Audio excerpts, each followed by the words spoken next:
Ovo je lijepa i uzbudljiva priča o 30 godina jedne kompanije, o njenom osnivaču Ivi Krištiću Roksu, njegovim sinovima Mateju i Kristijanu, o 110 zaposlenika koji rade u 10-ak država, o kompaniji koja se selila, u ratu gubila i vraćala imovinu i koja je uvijek htjela biti drukčija, suvremenija. Krenimo od ove benzinske postaje na izlazu iz Zagreba prema istoku. Iznad agregata gdje se toči gorivo, velika zrcala. Kod točenja društvo vam prave reklame i ponude. Imate li električni automobil? Napunite ga ovdje strujom. Želite oprati auto? Tu je samouslužna praonica. Hoćete popiti kavu? Odmoriti malo? Pošaljite djecu u igraonicu. Smeta vam miris opušaka od cigareta? U pepeljari je kava, daje lijep miris. Kao i ova islandska mahovina, osvježava zrak, ali zahtjeva da se 15 puta zaljeva na dan. Gladni ste u ponoć, u 3 ujutro. Mislim da smo jedini u Hrvatskoj koji čak i u 3 ujutro možemo ponuditi našim kupcima roštilj na drveni ugljen od raznih jela kao što su ćevapi, pljeskavice, miješana mesa, plate raznorazne, pa sve do stejka, ramsteka i sličnih delicija.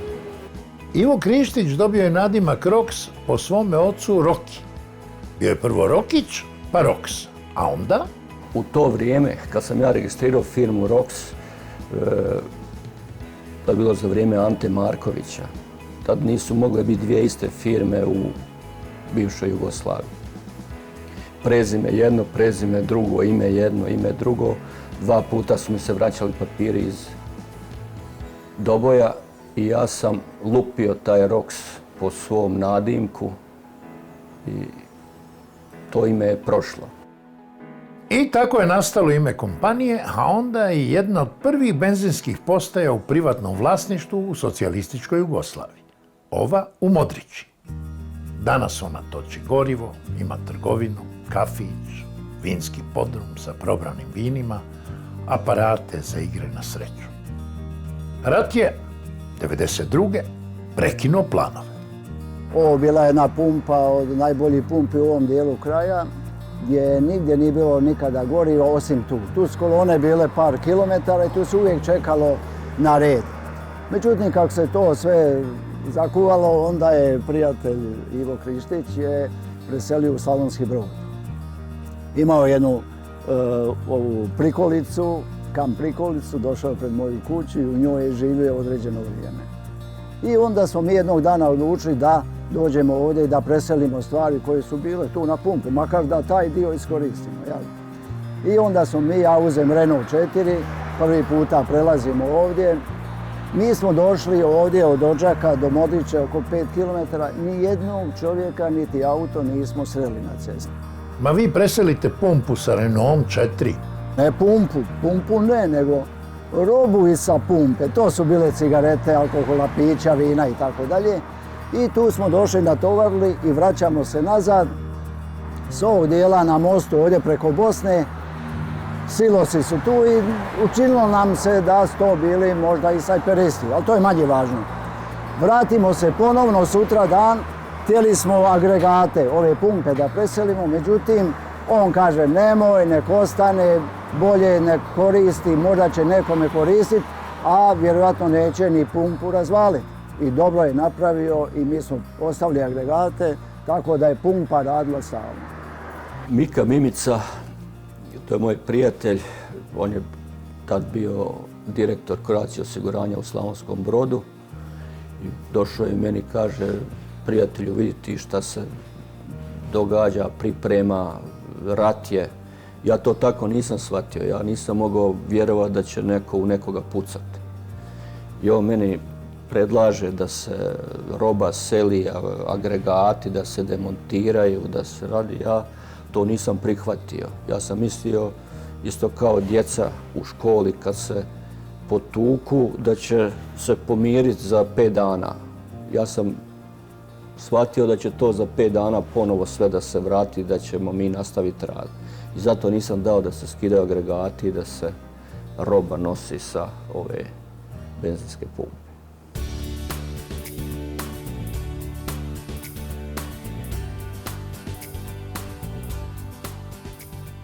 Na Roxovoj benzinskoj pumpi u Modrići kafić je par godina držao i legendarno lijevo krilo željezničara, danas nogometni trener Nikola Nikić. S njim je uvijek zabavno i uvijek voli popričati sa Ivom Roxom. Evo vidiš, našli su se ponovo ovdje kod mog druga Ive Roxa, koga znam 30 godina. Nekad je bio ubojito desno krilo. Ja sam već bio na zalasku karijere kao lijevo krilo. I ja sam vodio ovdje jednom 90, ne znam tačno, 93. 94. Vodio trener, bio sam trener fudbalskog kluba Modrića i dali mi ovdje da ja ko fol vodim restoran. Ja ne mogu 2 ovce voditi. Bio Grujo, 4 sise i ja u istoriji ove kafeterije smo propali. Samo sam se kazala plaćao.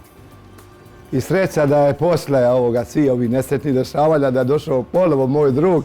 I evo vidite šta je napravio, ovo je, možda nema, ne znam da ste i vidjeli na ovoj regiji ovako nešto lijepo.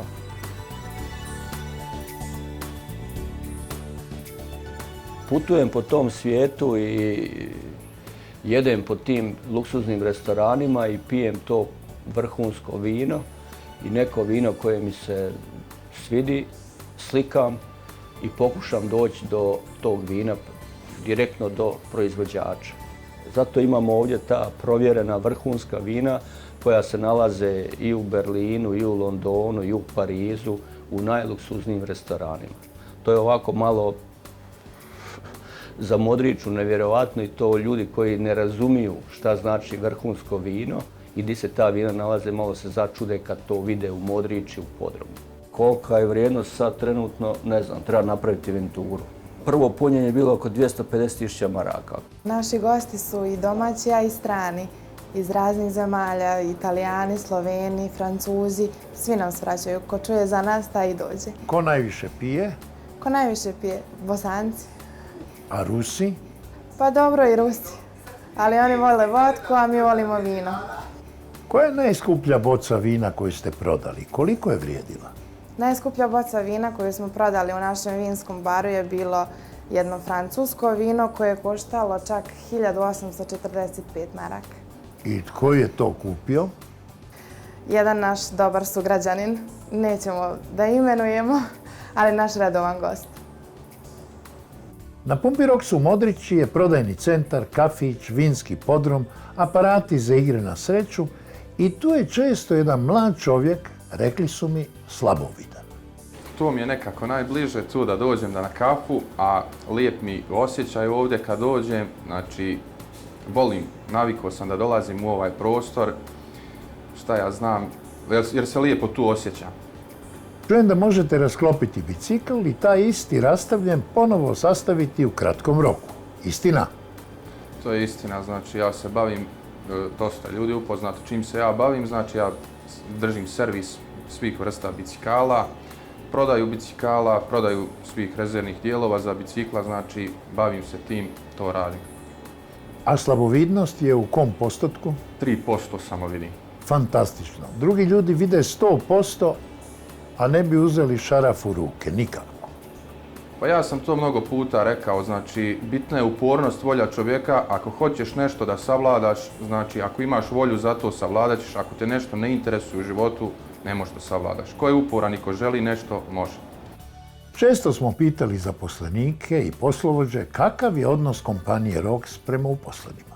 Prednost u firmi Rox je što vlada harmonija, porodična atmosfera. Nebitno da li smo mi iz Modrići, iz Orašja ili Zagreba, mi smo jedna porodica, jedna cijelina.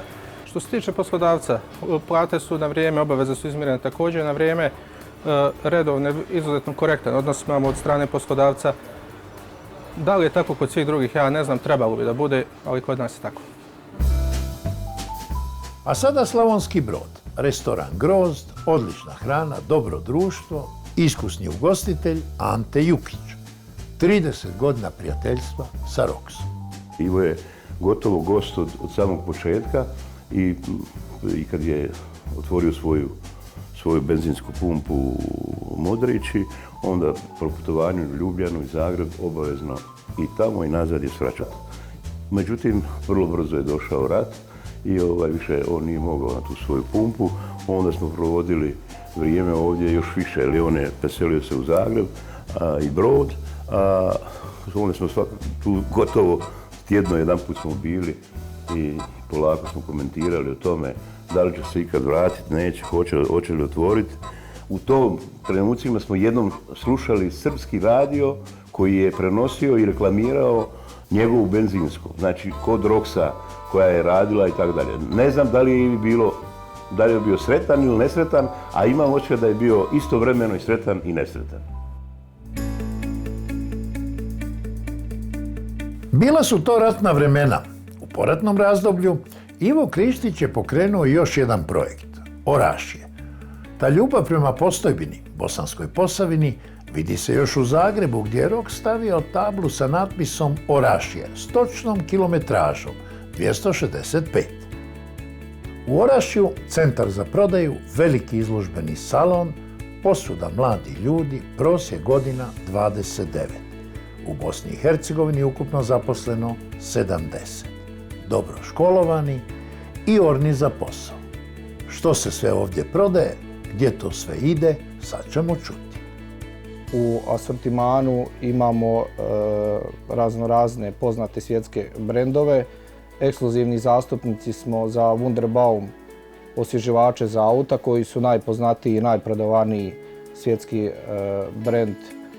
Ekskluzivni zastupnici smo Armor All, poznatog svjetskog brenda autokozmetike, STP aditiva koji su lideri u svom segmentu na tržištu. U asortimanu imamo i njemački brend Nigrin te poznati svjetski brend KH7 koji u svom asortimanu posjeduje proizvode koji su namijenjeni za čišćenje kućanstva. Na tržištu Bosne i Hercegovine radimo sa svim većim nacionalnim i međunarodnim supermarketima, a radimo sa svim sa centrima, sa svim lancima benzinskih pumpi te sa svim većim lokalnim centrima. Kakva ponuda igračaka? Vratila me u djetinjstvo. Tamo, u mom djetinjstvu nije bilo robota, nije bilo STEM revolucije, nije bilo helikoptera za 40 maraka, za 160 kuna na daljinsko upravljanje, gore kao dronovi, kamiona, autobusa, jaružala, strojeva, svega i iza nježnje djevojčice fini panda medvjed. A sve to govorim preko ovog razglasa, odličnog za utakmice, za narodne pobune, koji košta 5 maraka, 20 kuna, a težak je preko kilogram. Robu isporučujemo vlastitom distribucijom u roku 48 sati na kompletan teritorij. U sklopu veleprodaje nalazi se poslovnica u Sarajevu koja je smještena u samom centru Sarajeva u blizini katedrale. Poslovnicu smo otvorili da bi mogli dočarati ozbiljnost kompanije i da naši veleprodajni kupci mogu doći u izložbeni prostor i vidjeti same artikle. 2014. benzinska pumpa u Orašju bila je totalno poplavljena. Magdalena Pejčić sjeća se kao da je bilo jučer. Pa katastrofa, ovdje vam je bilo preko metar vode sigurno, znači sav inventar, sve iznutra je bilo za baciti, znači sve ništa se nije moglo spasiti, sigurno mjesec dana apsolutno nismo radili. Dok se to sve ponovno renoviralo, odradili, katastrofa.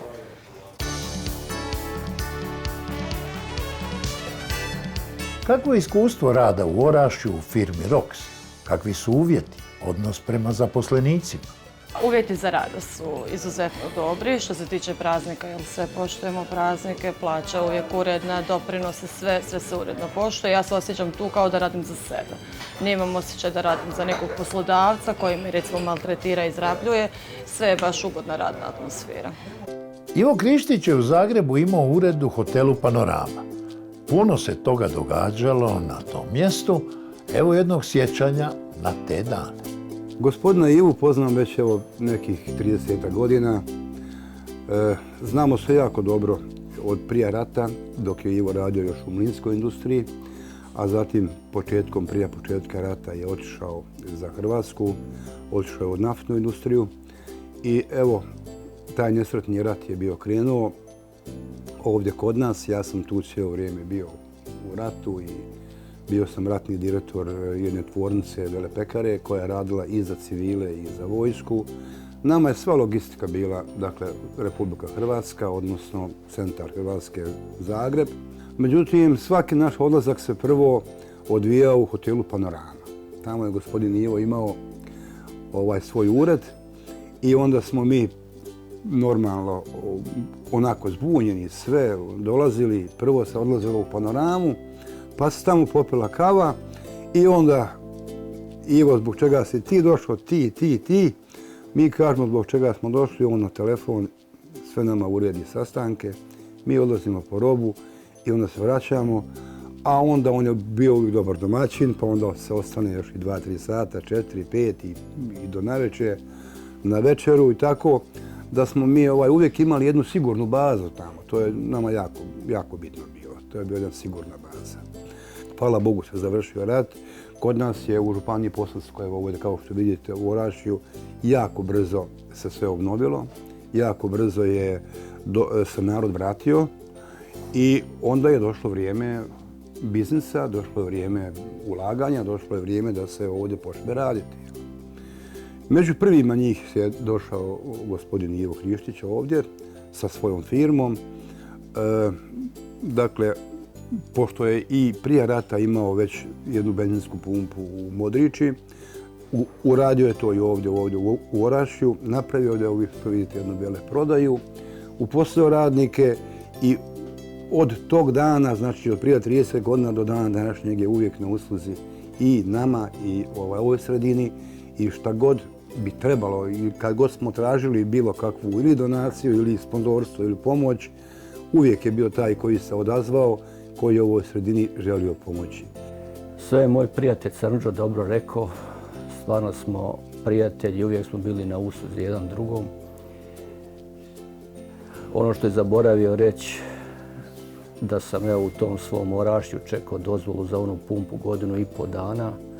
Uvijek je to tako u jednoj sredini. Imaš ljudi koji gledaju jednu stvar onako, imaš druge koji gledaju onako. Tako da nije bilo ono sve baš sjajno i bajno, ali na kraju evo dobro je. Sretan sam, zadovoljan sam, moji su, kakvi su, takvi su. U Bosanskom Šamcu još jedna investicija. Strojevi rade, poslovođa nabraja što se sve gradi. Ovdje će biti kafić sa prodavnicom od 160 kvadrata, a u podrumu će se nalaziti vinski podrum sa aparatima za igre za sreću. Ovdje će biti benzinska pumpa sa 4 točeća mjesta, ali evo od nas samouslužna autoperionica. U protekle 2 godine jedna mala opština sa nekih 16.000 stanovnika je imala investicije vrijednosti 8,5 miliona maraka privatne investicije. Jedan od najznačajnijih investitora jeste kompanija ROX. Kompanija ROX koja ovdje zaista gradi jedan velelepni objekat ovdje u gradu Šamcu i koja će biti sastavni dio jedne ekipe, ja to volim reći, ekipe koja ovu opštinu i ovaj grad u pravom smislu riječi vraća na put dostojanstva. Mi smo se za ovu investiciju ovdje u Šamcu dogovorili u nekih 20-ak minuta u razgovoru. Kad imate ozbiljnog investitora sa ozbiljnim iskustvom i nekoga ko zna šta hoće, a prepoznaje značaj ovog područja, a usput je i sa ovog područja ovdje, onda vrlo lako sklopimo posao ako ima interesovanja opštinskog menadžmenta. Tu ga je bilo i bit će za sve buduće investitore na ovom području. Dogovorili smo se, zanimljivo je to, dogovorili smo se jedno večer u vinskom podrumu koji u kompaniji ROX sa vlasnikom Ivom, u jednoj večer koja je pozadugo trajala, moram to tako reći, i kao načelnik mlad u namjeri da pokušam da mijenjam izgled ovog grada i da svakog onog ko želi da dođe ovdje, investira, ubijedim u to. Došao sam, moram reći, otvoreno sa namjerom da čovjeku koji je poznat po svom preduzetničkom duhu i prije ovog nesretnog rata ponudim da dođe na područje opštine Šamac, iako sam bio siguran da su male šanse. Ali sa čovjekom, ponavljam, koji vrlo dobro zna šta hoće, prepoznaje značaj ovog grada i čovjek koji se ne boji rizika, koji sa sobom nosi posao. Mi smo se u nekih pola sata uz lagano piće i vino u njegovom podrumu dogovorili da krenemo u tu investiciju. U Hrvatskoj, u Babinoj Gredi, koja će postati važno raskrižje puteva u ovom dijelu Europe, pripremaju se nove Roksove investicije. O njima Roks upravo razgovara s načelnikom općine Josipom Krnićem. Ivo Roks, dugogodišnji prijatelj. Jako ga je teško bilo nagovoriti da u jednu malu sredinu investira svoja sredstva. Upravo će Ivo biti pokretač da se mladi ne iseljavaju iz Hrvatske. Ali ne samo Ivo, od turske firme Unity ili Univiridas, od grupacije Florian koja je otvorila pogone ovdje, od evo sad buduće tvornice autodijelova TMD grupe, uz elektranu i koja ima toplinu, uz sušare koje je Florian napravio i Udruga branitelja Babine Grede zajedno sa županijskim klasterom razvijao jedan novi projekat, a to je uzgajanje šparoga na 6,5 hektara gdje bi šparoge imali već u 3. mjesecu i bili bi sa cijenom konkurentni ne samo na hrvatskom nego i na njemačkom tržištu gdje je potrošnja takve robe upravo i najizraženija. Kad mi je načelnik ponudio ovu zemlju, razgovarao sam sa vlasnikom zemlje i dogovorili smo cijenu. Pitao sam načelnika jel si ti ili sam ja lud da toliki novac ulažem u Babinu Gredu. Gradonačelnik me uvjeravao da je to dobra investicija, da tu fali jedna moderna benzinska pumpa, sala za svadbe, jedan motel, jedna trgovina od 1000 kvadrata. Ja sam njemu obećao da ću to sve izgraditi za par godina. Moje je da investiram, da izgradim, a njegovo je da me podrži i da riješi sve te dozvole. I ja se nadam da će to biti u narednih godinu do 2. Sve onako kako smo nas dvojica dogovorili.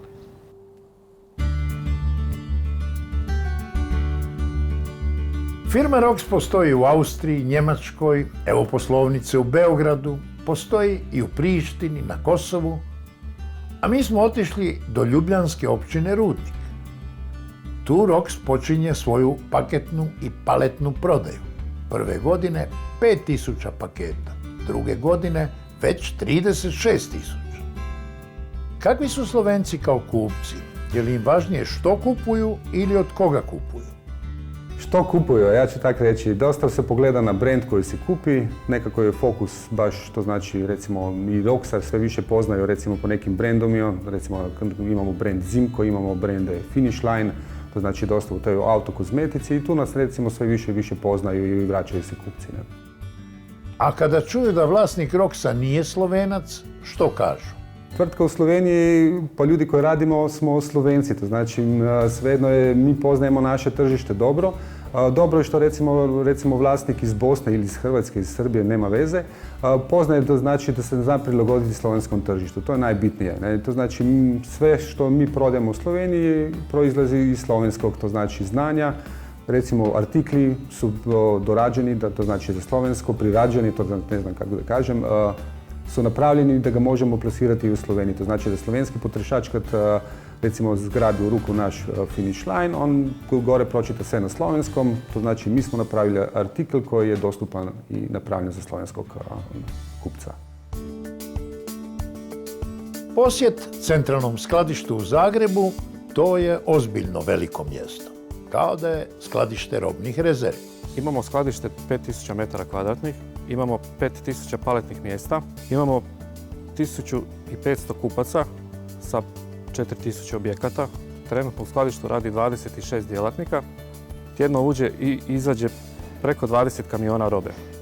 Osim kupcima u Hrvatskoj, šaljemo robu i u zemlje bivše Jugoslavije, u Austriju, Njemačku, Nizozemsku i u Kinu. Zaposlenici firme Roks većinom su mlađi ljudi, ali ima i onih koji su tu od početka. Znači, ja sam počeo raditi u firmi Roks od 89. godine u Modriči kao voditelj benzinske pumpe na prodaji goriva na dodatnom sortimanu i voditelj kompletne benzinske pumpe. A sada je visoko na ljestvici u kompaniji. Glavni je za nabavu robe. Kako dolazimo do 3000 artikala?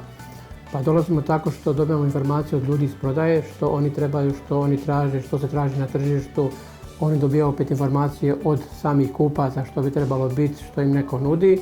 Kad je riječ o brendiranoj robi, znači mi dobijamo informaciju od naših dobavljača ili saznajemo da dolazi nekakav novi crtani film u Kina, da se to dešava u tom i tom periodu. Tad kreće akcija tih brendiranih igrački i tad idemo u nabavu takve vrste robe. Zanimalo nas je kada se kupuje roba na veliko, na primjer od Kineza, nude li možda i mito? Konkretno, meni niko nije ponudio ništa od mita, ako govorimo o Kinezima, ali imam informacije da se nudi, da ljudi dobivaju svašta, tako da stvarno ne znam o tome puno. Današnje vrijeme, vrijeme brzih promjena, ni benzinske crpke nisu što su nekad bile. Pa ako se vratimo u prošlost, nekada su pumpe bile sterilne, klasične, znači točilo se gorivo, eventualno se kupovalo ulja i tu nije bilo dodatnog asortimana, niti sadržaja nikakvog. Danas su pumpe i doba kad ljudi puno putuju, da ne kažemo obitelji cijele svraćaju na benzinsku pumpu, pa kupuje se gorivo, kupuju se slatkiši, vole ljudi pojest, tu je dobar restoran, pa su igraonice unutar tih samih benzinskih postaja za djecu da se igraju, pa je tu i autopraona. Znači danas je pumpa jedan puno širi spektar nego spektar usluga koje daje danas nego što je bilo u prošlosti. Nekad se plaćalo ispod stola da bi se dobio posao na benzinskoj pumpi. Razlog, kažu, moglo se ekstra zaraditi na muljaži sa gorivom. A danas? Danas toga sigurno nema. Danas smo mi u vremenima kad je to sve digitalizirano. Znači od samog utovara u rafineriji pa do prijevoza kamionima pa do istovara. Danas je to sve tako tehnološki unaprijeđeno da je to jednostavno nemoguće. U Zagrebu na benzinskoj postaji Rox vidimo obitelj Mulalić sa novopridošlom bebom. Otac Dževad zaposlen je u kompaniji Rox. Tijekom snimanja ovih sjećanja i informacija o Roxu čovjeku i Roxu kompaniji javilo se mnogo ljudi koji su inzistirali nešto reći o Ivi Krištiću. Tako i ovaj gospodin, doktor znanosti, izvršni direktor Narodne banke, ima što za reći. Gospodina Ivu Krištića sam upoznao negdje sredinom 80. godina. Ja sam tada bio mladi i mali dječarac od nekih 15 godina. Međutim, dobro se sjećam da je Ivo i tada radio vrhunske i velike poslove. Tad je on doduše bio na početku svoga vrijednoga rada i na nekakvim počecima svoga budućeg uspjeha. Ali moram reći da i tada se odmah vidjelo da će napraviti veliki posao i da će napraviti veliki biznis. Zašto Ivo Krištić nije postao državni službenik, zaposlenik u javnom poduzeću, kao većina u jugoslavenskom socijalizmu? Htio je više i htio je slobodne ruke. Zato što sam poznao par ljudi koji su radili u državnim institucijama. Jedan je bio inspektor, jedan je bio trgovac i razgovarao sam s njima i oni su meni pričali o nekoj smiješnoj plaći. Smiješna plaća, 200-300 maraka. Sam razmišljao za 200-300 maraka da živim. To je nemoguće. U to vrijeme si mogao trgovati. Tad sam se bavio i prodajom auta i prodajom poljoprivrednih strojeva i uglavnom trgovina. U to vrijeme nisam razmišljao samo o novcu, nego razmišljao sam i o svojoj slobodi. Ne znam, nisam mogao zamisliti tada da ja moram u 7 sati doći na posao i da me neko pita zašto si zakasnio, zašto nisi došao na vrijeme i da mi kaže šta ću da radim. Ivo Rox, njegov ponos, njegovi sinovi. Sada ćemo ih predstaviti. Prvo, 30-godišnjeg Mateja, što ima od škole, zna li koji strani jezik. Gimnaziju sam završio u Zagrebu, išao sam u Križanićevu drugu gimnaziju. Nakon toga sam htio studirati negdje vani i odlučio sam se da idem u Lugano u Švicarsku, gdje sam upisao Franklin University Switzerland. To je jedan američki fakultet gdje sam završio double major ili dvostruki smjer iz menadžmenta i financija. Kad sam završio sa bachelorom, vratio sam se u Hrvatsku i radio sam u obiteljskoj firmi 2 godine. Prošao sam sve odjele od nabave, prodaje, financija, logistike i nakon 2 godine provedene u firmi koje je bilo jako dobro iskustvo, gdje sam dobio nekakvu sliku jednog poduzeća kako u cijelosti funkcionira. Shvatio sam da su financije nešto što me najviše zanima. Tako da sam se odlučio vratiti nazad u Švicarsku na University of Lugano i tamo sam krenuo na master iz financija. Kad sam to završio, otišao sam u London i tamo sam radio 2 godine u investment managementu, gdje sam isto dobio dragocjeno iskustvo. Mi smo ulagali nekakav novac za velike mirovinske fondove, fundacije i tako dalje. I to je bilo neprocjenjivo iskustvo. Nakon Londona sam opet otišao u Švicarsku, raditi u istom sektoru kojem sam radio u Londonu i trenutno sam između Švicarske i Zagreba, znači pomažem obiteljskom biznisu, a isto tako i radim djelomično u Švicarskoj. Školovali ste se na puno mjesta, živjeli u puno država. Na koga vi zapravo sličite? Čiji ste vi proizvod? Pa ja bih najviše rekao da sličim na jednog Hrvata. Znači, prošao sam dosta zemalja po svijetu, međutim, rekao bih da su Hrvati jedan specifičan narod. Svuda u svijetu je lijepo živjeti, sve države imaju nekakve svoje ljepote, međutim, Hrvatska je ipak Hrvatska. Koliko jezika govorite? Znači, engleski, hrvatski, talijanski, njemački, ruski. Neću reći da govorim njemački, talijanski, ruski savršeno, ali mogu se sporazumjeti i razumijem dosta. Što mislite, što Hrvatskoj fali da bi otišla brzo, vratolomno naprijed? Pa znate kako, ja kad sam se zapošljavao u Londonu morao sam potpisati pri potpisu ugovora jedan dokument gdje nisam imao radno vrijeme. Znači ja sam potpisao da radim od 0 do 24 ako je potrebno. Čini mi se da ljudi premalo rade u Hrvatskoj. Znači nemaju nekakvu motivaciju, nemaju nekakvu želju da nešto izgrade. Ja nikad kad sam radio vani nisam gledao na sat. Znači nije bilo situacije da je došlo 6 sati i da ja idem iz ureda. Ja sam ostao tamo dok ne završim taj posao. Mislim da je to najveći problem. Da ljudi imaju nekakvu motivaciju, želju za radom i za stvaranjem nove vrijednosti. Stariji sin Matej Krištić vodi projekt izgradnje hotela Eastgate, 4 zvjezdice, mahom za poslovne ljude i konferencije. Biće na ovom prostoru pokraj Roxove benzinske postaje u Zagrebu, na 9 katova, na 11,5 tisuća četvornih metara pod krovom. Sad mlađi brat, Kristijan Krištić, 27 godina, njegovo školovanje. Započeo sam svoje školovanje odlukom mog oca koji me stavio kad sam imao 3 godine u vrtić i tamo sam naučio engleski jezik do svoje 5. godine. I tu je zapravo sve krenulo. Odlučio sam ići u američku srednju školu u Zagrebu i nakon toga sam otišao na studiranje u London. Tamo sam studirao business administration i marketing, radio sam dupli smjer, double major. Jedan semestar sam odlučio otići u Beč da usavršim svoj njemački jezik i isto tako jedan semestar sam studirao i na Stanfordu gdje sam stekao odlično iskustvo, upoznao američku kulturu. I nakon povratka u London završio sam svoj 4-godišnji studij i razmišljao sam što ću dalje. Da li raditi jedno vrijeme, da li dalje studirati, onda sam razgovarao i sa svojim ocem koji je rekao da se moram vratiti malo u firmu, da upoznam firmu, strukturu i to sam i napravio. I isto tako sam otišao i na par mjeseci u Kinu gdje sam tamo stekao iskustvo, upoznao naše partnere. I nakon rada od godinu dana rekao sam da je vrijeme da završim i master. Vratio sam se u London, upisao sam University College London, jedan od top 10 fakulteta u svijetu i završio političku ekonomiju. Nakon toga ponovno razmišljao i odlučio se da je najpametnije se vratiti u Hrvatsku, posvetiti se obiteljskom poslu i razvijati se.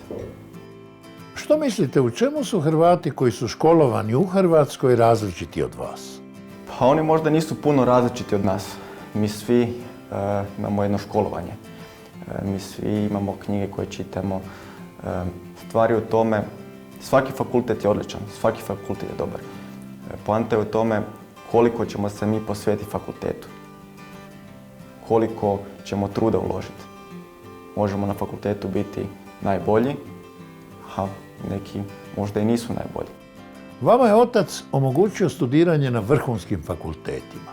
Sigurno ste zahvalni, ali što biste vi vašem ocu ipak zamjerili? Pa ne bih mu ništa zamjerio, iako kad sam se vratio nazad, ja sam gledao na posao jednim svojim načinom. To sam čitao u knjigama kako to treba biti i dosta puta kad sam razgovarao s ocem, on je meni rekao napravi to tako. Ja se možda baš i nisam slagao, mislio sam zašto to sad tako. A na kraju, nakon 2-3 mjeseca sam shvatio, on je bio u pravu i zapravo se to pokazalo da je to ispravan način. Nije sve u knjigama, nije sve u školi, jako puno toga je u iskustvu. Tako da mislim da sam jako zahvalan ocu.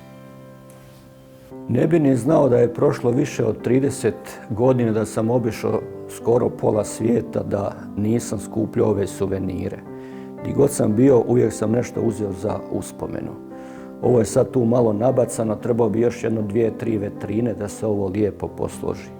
Imam tu namjeru, ali evo malo je problem sa stolarima i morat ću to ubrzo da odradim. Ovu bocu sam uzeo u Japanu 2002. na svjetskom prvenstvu i još je čuvam, stvarno mi je draga. Ovu bocu vina sam popio u Švicarskoj, to je možda najskuplje vino koje sam popio u svom životu. Berba je 1970. godine. I na kraju su mi Švicarci poklonili praznu bocu i ovaj stalak za uspomenu. Ostaće to tu do kraja.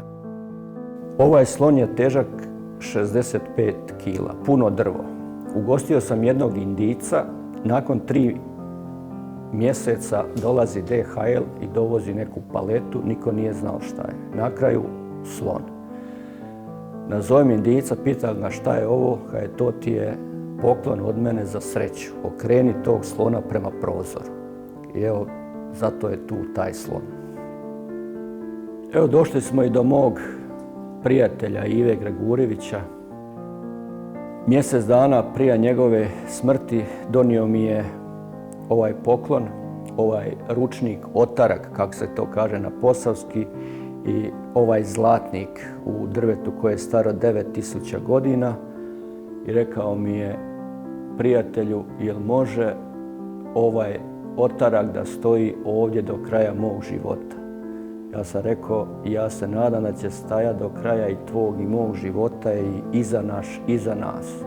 I onda sam izradio ovu sliku i ova slika ostaje tu ispod grba i ja se nadam da će biti do kraja mog života i poslije.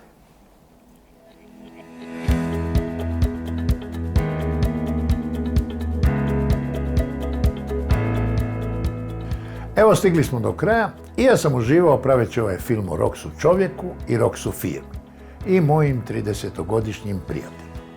Ivo Krištić, kakav je, pomno je pratio svaki detalj na snimanju i pitao zašto ovo, zašto ono, zašto ne ovako. Sljedeći će film već napraviti sam i bit će sigurno bolji od ovoga. Neka je Roxu sa srećom.